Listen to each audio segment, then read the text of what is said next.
Eumésia é implacável e eu realmente não gosto dela. Ela é muito poderosa e influente, sendo a imperatriz de uma nação gigantesca como Sarion, além de, claro, ser extremamente poderosa também, no sentido, é claro, de força de combate, porque ela é muito forte. Mas a atitude dela em relação aos outros me deixa um pouco irritado, principalmente seus modos em relação a Rimuru e Diablo nesse episódio no geral. Mas, além dela, também temos outras coisas como Masayuki, Rimuru e até mesmo sobre Gazel, que o anime cortou e ficou de fora. E é claro que eu venho falar pra você, afinal eu amo Tensura e me comprometo a fazer os melhores vídeos que eu posso para quem me assiste. Então não perde tempo e se junte à comunidade Grid para receber o melhor do mundo otaku.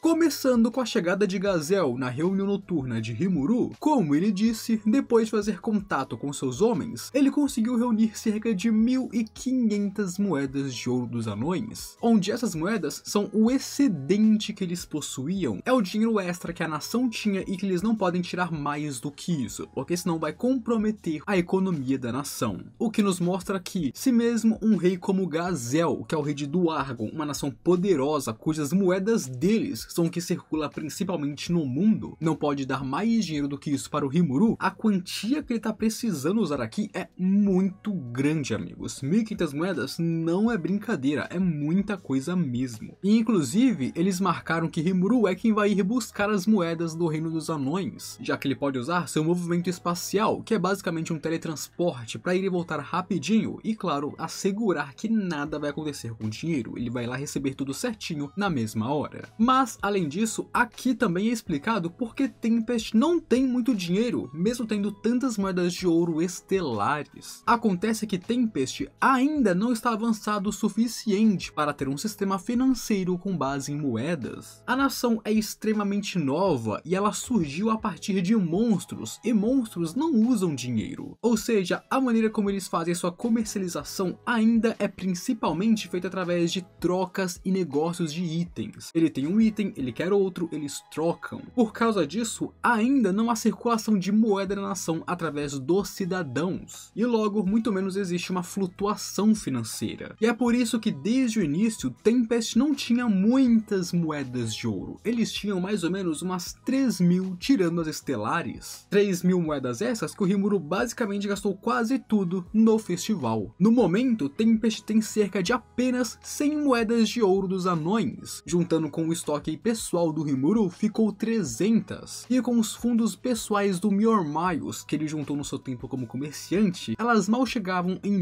1.400, e sim, o Myormiles sozinho é mais rico que Tempest, mas esse dinheiro todo junto mal chegava em 1.400, e por isso eles precisaram da ajuda de Gazel. Porém, mesmo com as 1.500 do Gazel, ainda seria necessário algumas centenas delas. Então basicamente eles estavam devendo mais de 3.000 moedas de ouro para os comerciantes no geral. Então sim, é uma quantidade de dinheiro absurda. E é quando o Gazel ia dar um sermão no Rimuru por causa disso que a Eumésia chegou na sala, acompanhada de Elalude. E primeiro, isso é algo que eu não vejo ninguém comentando, mas eu acho extremamente rude o que ela fez aqui. Ela simplesmente se intrometeu na reunião daqueles dois. Eu sei que anteriormente ela pediu um tempo com o Rimuru e ele disse que a chamaria quando esse tempo chegasse, quando ele estivesse mais livre. Mas aqui ele não chamou ela, ela simplesmente se intrometeu na reunião dos dois. Essa é uma reunião entre um rei de uma das nações mais importantes e um Lorde Demônio. E claro, o rei da nação onde eles estão atualmente. Mas ela simplesmente se intrometeu entre eles com um sorriso tranquilo no rosto, e eu acho isso uma falta de educação gigantesca. Isso é algo que me incomoda desde a primeira vez que eu li Light Novel lá atrás, anos atrás. Isso me incomoda desde sempre. Eu simplesmente não vejo ninguém comentando sobre isso, ninguém fala sobre o que ela fez aqui. Esse aqui é um dos grandes motivos pelos quais eu não gosto muito da Eumésia, pra falar a verdade. E bem, com a chegada de Eumésia, Rimuru ficou bem surpreso, e o motivo de Eumésia estar ali é que Rimuru comentou com Elalude sobre o problema das moedas. E então o Elalude comentou para Elmésia e ela decidiu ajudar, meio que se forçar a ajudar, né? Porque ela só chegou lá e falou: eu vou ajudar, aceita minha ajuda. Ela decidiu que vai ajudar e se enfiou lá. E enquanto Elmésia oferecia dinheiro para Rimuru, enquanto seus lábios sorriam, os seus olhos não. E os instintos do Rimuru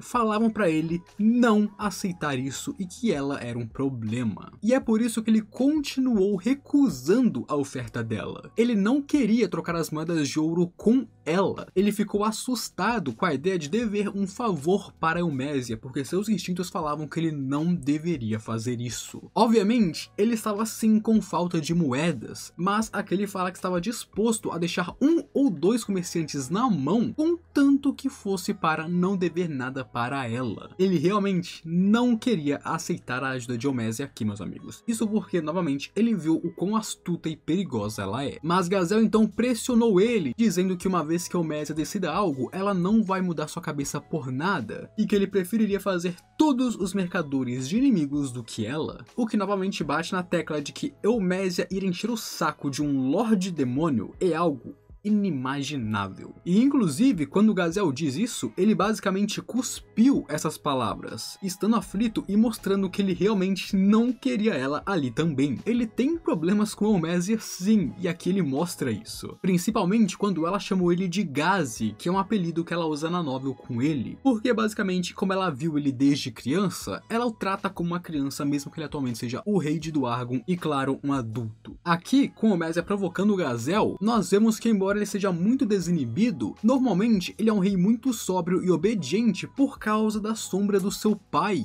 O pai dele, que por acaso foi atormentado pelo avô dele, que era muito parecido com Elmésia. Parece que a Elmésia e o avô dele estavam muito bem porque eram parecidos, e o pai dele sofreu com isso, e ele cresceu vendo seu pai sofrendo, e atualmente é tão rígido quanto seu pai. E Rimuru só conseguiu pensar aqui que Elmésia provavelmente era como se fosse uma tia para Gazel, que aparece sempre nos eventos de família para o irritar. E vendo como Gazel, que era quase um mentor para ele, estava sendo jogado e brincado por Elmésia, Rimuru sentiu calafrios, vendo que ela de fato é perigosa. E inclusive, Elmésia aqui chegou sentando e pedindo vinho, fazendo com que fosse impossível para o Rimuru pedir que ela se levantasse e fosse embora dali. E isso, é claro, deixou Elalude e Gazel exaustos, afinal não é assim que uma realeza, uma imperatriz, deveria se portar. E logo quando Elmésia faz o pedido de ser convidada para quaisquer festivais que Rimuru faça em troca das moedas, Elalude ficou exasperado, olhando para o céu, já que isso significava mais problemas para ele e para os guardas. Enquanto Gazel parecia que engoliu insetos, claramente não gostando da ideia de ter que ver mais ela em outras ocasiões em Tempest. E quando Rimuru e Elmésia concordaram com suas visões de que a realeza deve ser livre e desimpedida pelo povo, Elalude e Gazel tremeram enquanto olhavam para eles, vendo duas pessoas poderosíssimas muito parecidas entrando em uma aliança que não deveria acontecer. Sem sombra de dúvidas, esses dois causariam muitos problemas para eles no futuro. Agora, quanto à parte de alguém estar fazendo isso com Tempest de propósito para depois endividar Rimuru com eles ao oferecer ajuda, acho que já foi bem estabelecido que isso é coisa do Conselho Ocidental, certo? No caso, os Hutsus e os outros 4 anciões. Granville e os outros que são anciões do Conselho são os mandantes, aquele grupo que Miles comentou que existia apenas em lendas, e ele não tinha certeza se realmente existiam. E logo chegamos no momento em que Elmésia usa sua aura heróica no Rimuru para perguntar sobre Diablo. E diga-se de passagem que a aura heróica de Elmésia aqui, meus amigos, é muito mais poderosa que a aura heróica do Gazel, mostrando a diferença de força entre eles. Aqui ela fala sobre Diablo, perguntando como Rimuru pretende lidar com o primordial, já que ele é muito perigoso. E Rimuru aqui não sabe da existência dos primordiais, o que é um primordial e o quão especial eles são,